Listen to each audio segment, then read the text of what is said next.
Hi, everybody. So welcome to the session. As you've noticed, my partner in crime here has disappeared. He did leave an instruction. He said at the end of the session, when you fill the survey, if you liked the session, then you should name him specifically. If you didn't like it, you should name me specifically. That's like the instruction he gave. So in this session, we're going to talk about Windows Defender ATP. I'm going to hopefully show you, not slides, but actually demos of what we've done with regards to automation with Defender ATP. There are some slides that are by default part of this deck. How many of you have seen this slide? That's all? OK. So sadly, we're going to have to cover it. This is the Microsoft Threat Protection, which is being announced in Ignite this year.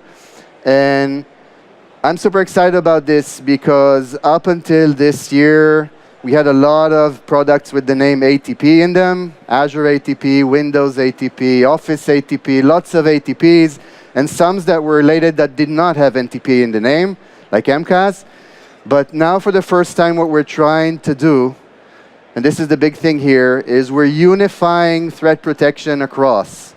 My day job, when I'm not here presenting, I'm the group program manager responsible for Windows Defender ATP. Means that I define what the product would look like and drive the execution around it for engineering.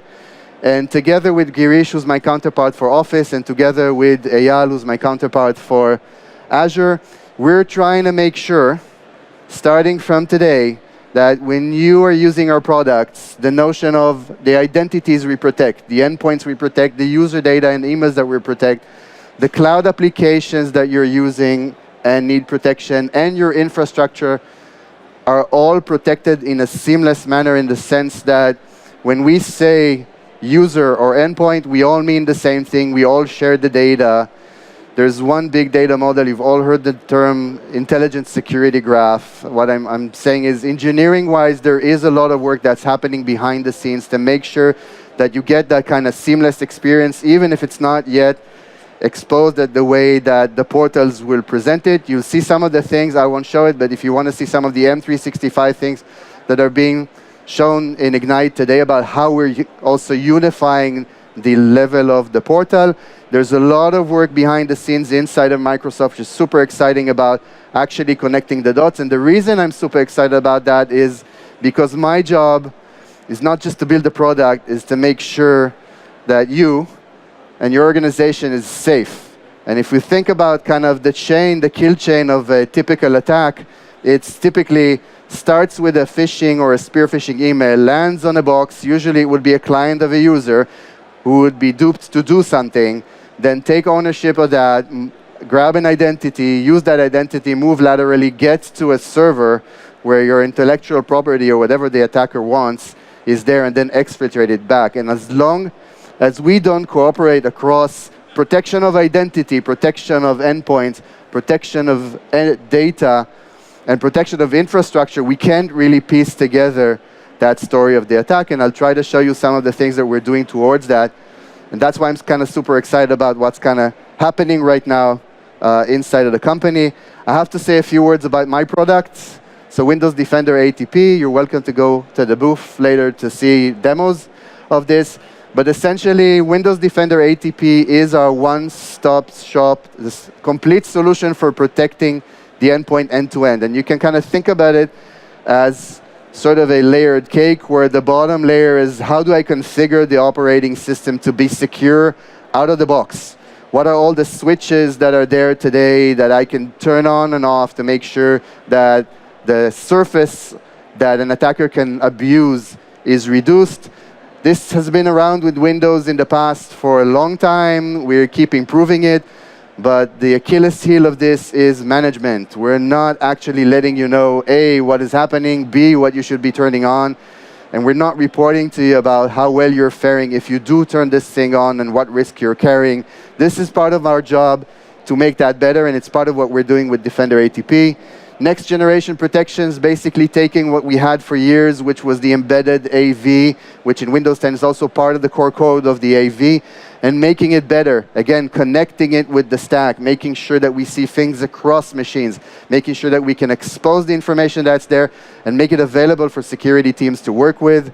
Endpoint protection and response. Basically, a lot of what I'm doing is here. This is all about attackers will use stuff that's not malware, right? Attackers will live off the land. They'll abuse things that an administrator would do and just use it in a bad way. So it's not about looking for bad binary. It's not about looking for bad scripts. It's about understanding behaviors and then knowing and using our intelligence at the back end to basically monitor everything that's happening and then finding out those suspicious behaviors, understanding whether they're part of the pattern of attack, and then exposing them. That's what we do. Where we're going to spend our time today is about talking about automatic investigation. Part of the discovery process here in the last 2 years, after we've done all that and we interconnected all this and we put it in the portal and we put it in front of the security team, including our own security team in Microsoft that's monitoring over 1 million devices. It's awesome because they see a lot of things, but they also get a lot of alerts. And there's not that many of them. You all know it, right? It applies to my team. It applies to everybody. There's not that many security people out there. And we need to help not by creating more noise, but actually reducing the noise. So it's good that you know of all these potentially bad things that are happening in your org. But if you take 20 minutes to vet through an alert, then I haven't really helped anybody. So automation is the key piece of what we're doing. We started doing this a year ago when we purchased a set of technologies that I'm going to talk about, and we're progressing with this today. The other pieces, which I'm not going to cover, are security posture. There's some pretty awesome things happening here. Security posture basically started by us understanding that by collecting all this rich signal from the endpoints, we can create the alerts, but we can also give a sense to the security team about what's actually the state of the machine. Because there's policies which we've set and said we want all machines to have security state A, and probably down the line in the IT systems, Intune, SCCM, anything that you're running basically tries to enforce it on machine. But is it really there, right? Is it really on? What is it really doing? Maybe it's being abused. So we use our signals to basically give a scorecard, and I hope you all heard the term secure score. So we're basically giving a scorecard to say, how is that endpoint faring? How is that endpoint faring compared to the policies that, and the baseline that Microsoft recommends and the baseline that the org wants to see? And then we report on all the anomalies. We also give priority to see, hey, some of these things that we see we think are more urgent, go deal with those first. This all in the scorecard here. The thing that we added 2 weeks ago, which is super awesome, is something we call threat analytics, which is, think about it the same way, but from the point of view of threats. A lot of you who've been talking to me have been calling me after WannaCry, Bad Rabbit, Dead Kitten, all of these attacks coming in on a weekly basis, or the latest 0-day. And people tell me, you know, Microsoft, you're awesome. 3 days after the attack, there's a full technical blog, really comprehensive about what happened. It's just 3 days too late. So what we've done in this release, and again, you're welcome to come see it, is we created a report which comes in real time. It's directly connected to our security team. When anything significant happens, you will see a report pull up, which will tell you not just what the threat is, but actually how you fare to this threat, whether we're protecting you or not. That saves the, do you detect it? We'll tell you. We'll also show you if we detect it. And if you have machines that are susceptible to the threat because you haven't patched them, they have SMB v1 open, or any other reason, we'll show how many of these machines are susceptible, and we show you the progress over time. So if you take action, you can go and see how you fare and whether you're protected. Last thing here is hunting. Again, we got a lot of requests, people saying, hey, your portal is really nice, but I want to write my own queries. I want to do that Splunk-like. I want to write like the deep scripts because I'm proficient. So it's available. People who want to do it can do it now in the portal. People who want to write queries and then turn these queries into detections, that's also possible. So that's kind of the breadth of the thing that you're getting today from us as we're trying to help you protect the endpoint. But let's get to the meat of it. This is about automation. So first of all, why do we need automation?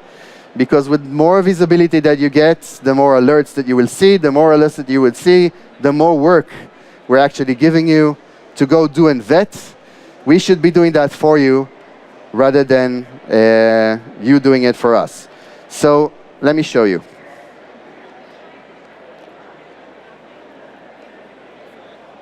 I'm not showing anything.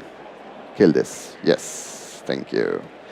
So this is a Windows Defender ATP portal. And I'm going to try something different by trying something live. So if it fails, it fails. But bear with me. So here's the VM. And what we're going to, I just onboarded this VM to the system, which was basically just running a policy. What we'll do now, which you can also do if you have your own tenant, or if you don't, you can sign up for a trial. It's 90 days. Here are a set of scenarios. Let's try to run one. So let's get a simulation file. By the way, you can also download the guide that tells you what this simulation is all about and how to run it. But I'll skip it for now. And let's open this thing. It's going to open Word. Let's see if I do it right.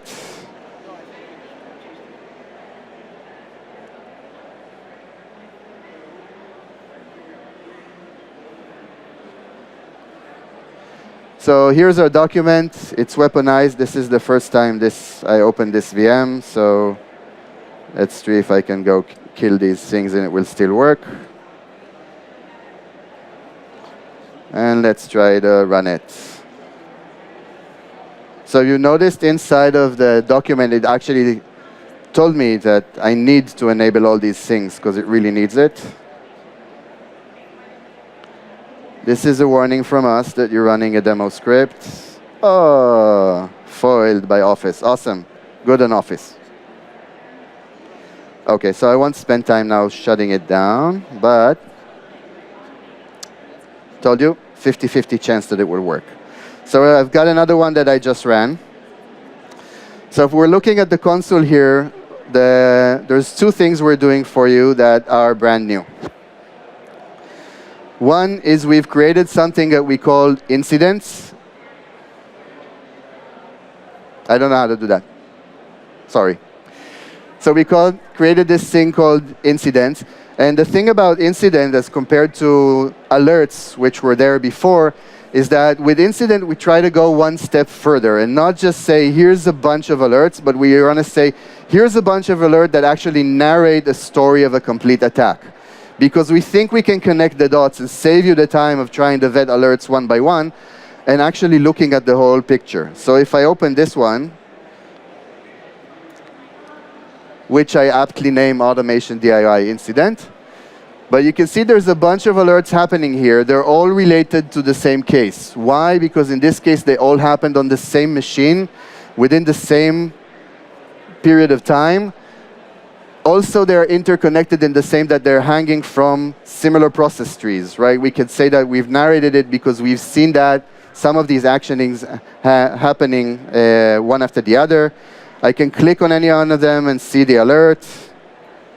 And naturally, within the alert, I get all the context, like the machines that have been affected, the user, who's me, who's been running it in context at the time, and then naturally, the process tree of what was happening here. And you can see we launched WinWord, which is what we tried to do with that one that didn't work, which opened this document, then launched PowerShell, dropped the backdoor, and then ran the backdoor, which is where it was detected.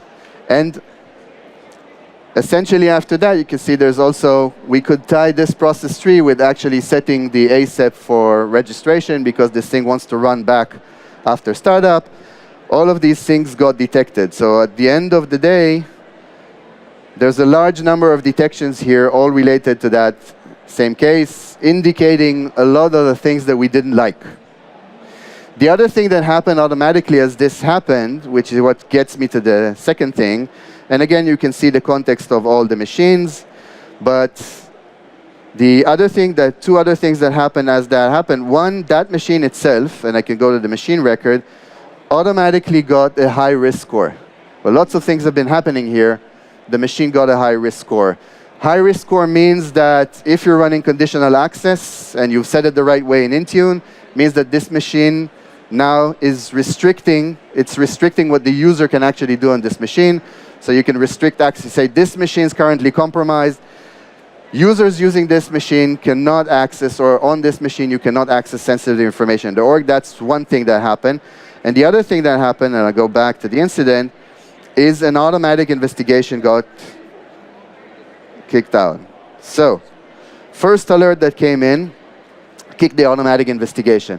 The interesting thing about automatic investigation is this is not an automatic investigation of the type of tools that you might see out there that say, here's a big framework where you can build your automation, define what your flows are, and then we'll go do that for you. This is not what this is doing.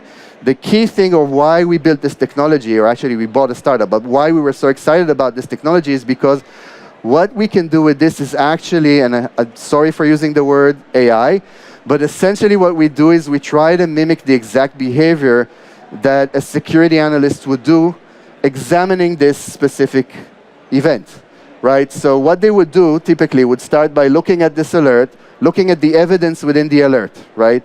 So in this case, it was an uncommon file created, which means that there's a file there. I'll go and I'll try to correlate to see whether there's other alerts inside of my queue that are relevant, or in our context now, other incidents that I could probably group because of that. As this investigation started, it was able to correlate 3 other alerts, all on the same machine. If other evidence that it would see mean that those evidence has been seen on other machines, more machines will appear. Exactly what an analyst would do. If I go now to the Microsoft SOC, before they were using this, you would see the analyst with like 150 tabs open just for one investigation. Because it's like piecing a puzzle. You need to write down everything you find, then you need to keep it, and then you try to see whether it fits the picture. And then you say, oh, but that's not there. But that is relevant. And then you piece it all together. This technology would do exactly the same thing without needing them to open any tabs. And then, as this is going, so we'll take the example of a file, what it does basically and say, that file, where have I seen it? What was the first time it was seen in this org, on which machine? In this case, it was just one, but if there were more, then it would pull it up.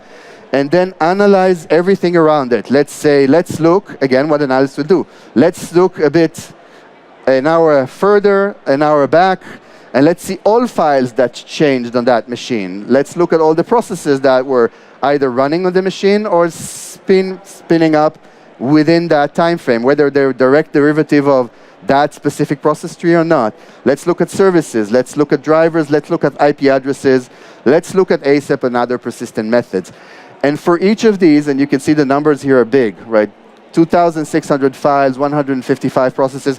For each of these, this is where the automation can do it quickly and efficiently. Evaluate each one of these and try to figure out whether something malicious is happening or not. At the end of that, it found 3 threats. Okay, so let's look at the threats.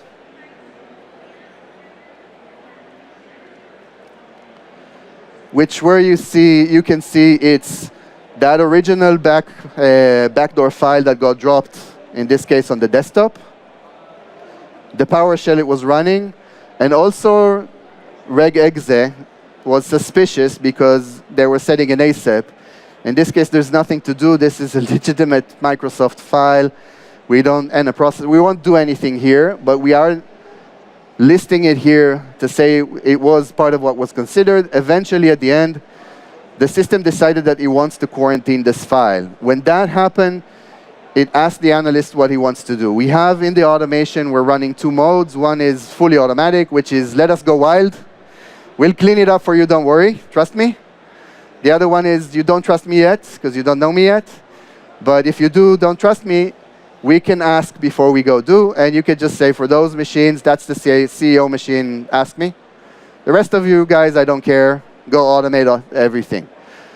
So analyst gets asked about actions that they need to do, and then basically if they approve, then things get remediated. So let's go back to this graph. So what you can see here is that, and this is hiding. So this investigation ran for a total of 9 minutes, right? And out of it, it was waiting for me for 1.5 minutes, because I was sitting looking at the console. So that was pretty fast. Typically, when you look at these investigations, automation part runs in like 10 minutes, and then we wait for 3 hours for an analyst to go look at that and approve it, right? Which is me saying to you, I encourage you to automate everything. So at the end of this investigation, after the machine was remediated, 2 things will happen. 1, risk will go down, conditional access will release the machine. So if I'm a user, I'll probably see a pop-up at the beginning saying, I'm sorry, you're trying to access a sensitive corporate resource. Please hold on. Automation runs. 9 minutes later, you can continue to work because we've now fully remediated your machine. If we can't remediate the machine, we'll escalate it up. So the SOC should go look at whatever is broken.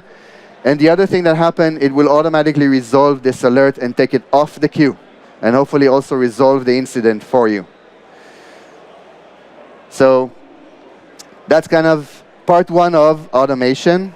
This has been out there for a while. By the way, there's a full log of everything we did.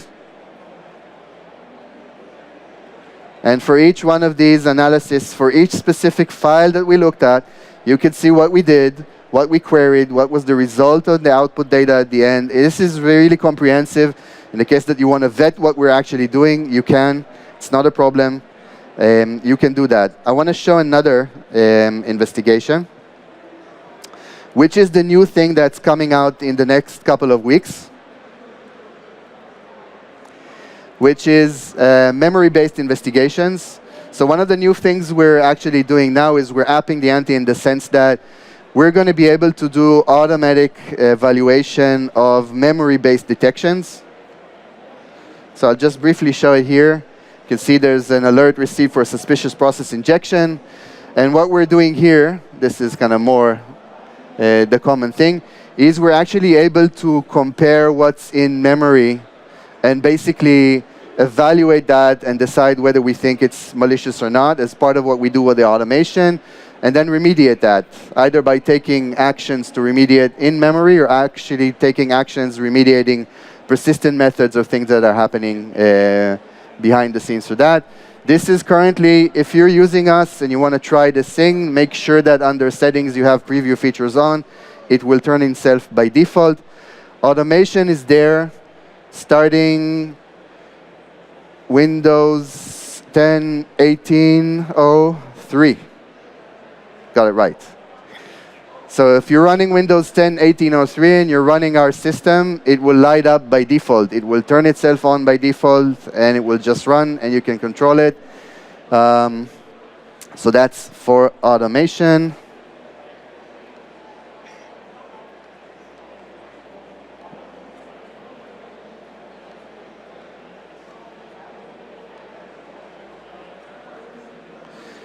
If you want to try this, if you want to test this, if you want to talk to somebody about this, I'm here or at the booth. If you want to test it yourself, you're welcome to sign up for a trial. You just go to this address, click this button, and you can have a 90-day trial, unlimited to everything. You can onboard as many machines as you want, do whatever you want. If you want to play with some of the scripted scenarios, then you have that. If you want to see more of what you've seen here in action, here are some of the other sessions that we're giving this week around this. I don't understand what you're saying. OK, so thank you. And I'm here if you have any questions. So.